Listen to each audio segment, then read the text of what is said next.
It all began in Kirkwall, the fall of Knight Commander Meredith, the Qunari uprising, and of course, the Chantry's destruction and the onset of Mage Rebellion. One person always stood amidst the swirling chaos: Hawk, the champion of Kirkwall. The Hawk family fled Lothering, refugees from the Blight. Leandra, mother of the champion, and siblings Bethany and Carver hoped to find refuge at her family's estate in Kirkwall, far to the north. While Hawk had no magical abilities, the champion was at the heart of events that ultimately led to the Mage Rebellion. The Hawks escaped the Blight with the help of Lavellan, a warrior and family friend. It's said that the family was also aided by Flemeth, the notorious witch of the wilds. Hawk's brother, Carver, never reached the Free Marches. He was killed by Darkspawn while protecting his family. The family's first years in Kirkwall were difficult. Leandra's brother Gamlin had lost the family fortune. The Hawks lived in poverty, forced to indenture themselves in return for entrance to the city. To pay off the debt, Hawk was forced to work for a gang of smugglers. All the while, Hawk and Bethany did their best to hide Bethany's magic from the Templars. Opportunity eventually struck in the form of a dwarf named Bartrand Tethras, who was planning an expedition to the Deep Roads. It was a long shot, but with gold gained from the expedition, Hawk could free the family from its criminal creditors and further Templar scrutiny. Hawk met a rogue Grey Warden named Anders, who possessed detailed maps of the Deep Roads. These maps were crucial to the expedition's success. Once Hawk obtained them, everything else fell quickly into place. Afraid to lose another sibling, Hawk insisted that Bethany stay in Kirkwall rather than accompany the expedition. Hawk did find ancient dwarven treasure, but the group also stumbled upon a statuette formed from a strange red lyrium. Upon returning to the surface, Hawk found Templars taking Bethany away. Her magic had been discovered. She joined a mage circle soon after. The gold Hawk recovered from the Deep Roads brought back Leandra's stately childhood home in Hightown. The Hawks had barely settled into their new home when Leandra was murdered. A deeply sinister and twisted killing. Hawk hunted down Quentin, the blood mage responsible, but could not prevent Leandra's death. Leandra's tragic death was part of a critical problem facing Kirkwall.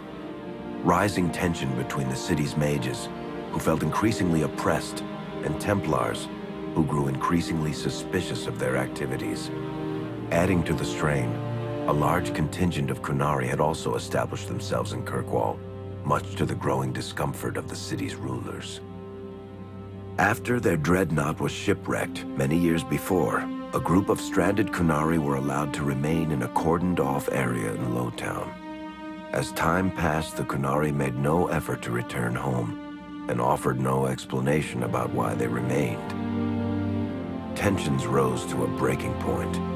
Revered Mother Patrice, convinced the Qunari were a threat to the Chantry's faith, incited violence between the Qunari and the Kirkwall populace. Hawk knew that Patrice would bring about unnecessary conflict.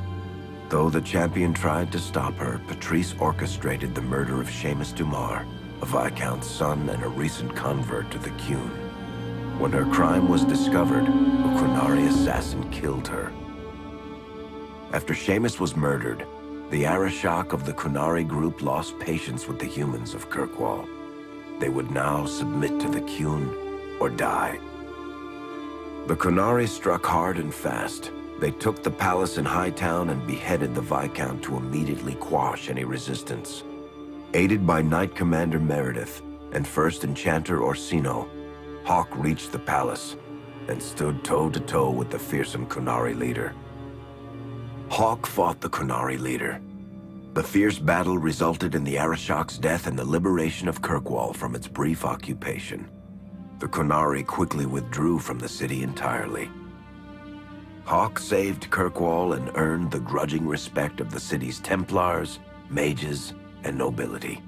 along with the title that history remembers, the Champion of Kirkwall. Kirkwall's problems were still not over, however. After Viscount Dumar's death, Knight Commander Meredith took power and blocked all attempts to appoint a new Viscount. Under Meredith's command, the Templars tightened their grip on the mages, planning to suppress what Meredith saw as a growing rebellion. Anders, who spent years fighting for justice and freedom for his fellow mages, saw that the time for negotiation was past. He destroyed Kirkwall's chantry, killing hundreds, including Grand Cleric Elthina. This single act began a rebellion that spread from circle to circle, until all circles of Magi had risen up in defiance against chantry rule. Though Anders had done the unforgivable, something stayed the champion's hand. Anders survived the day, although many others did not.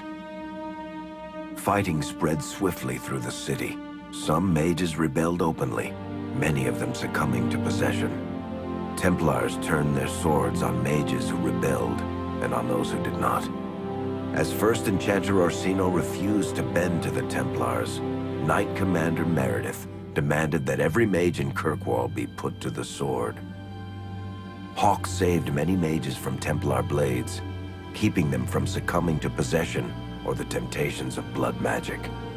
In the end, however, Hawk was forced to strike down Orsino, who had betrayed his own values by resorting to blood magic himself. The battle proved one thing: Knight Commander Meredith had gone mad. Hawk saw the truth of it when Meredith unsheathed her sword, and the red lyrium idol from the deep roads was embedded within it. The blade fueled her hatred and paranoia, as it had for months. After a horrific battle, the red lyrium of the Knight Commander's sword consumed her as she died. Meredith became a statue, her face a frozen mask of horror. Little is known of the champion since that final battle. However, Hawk's story lives on in legend and song. Memories of the indelible changes the champion of Kirkwall brought to the face of Thedas. The Mage Rebellion in Kirkwall was felt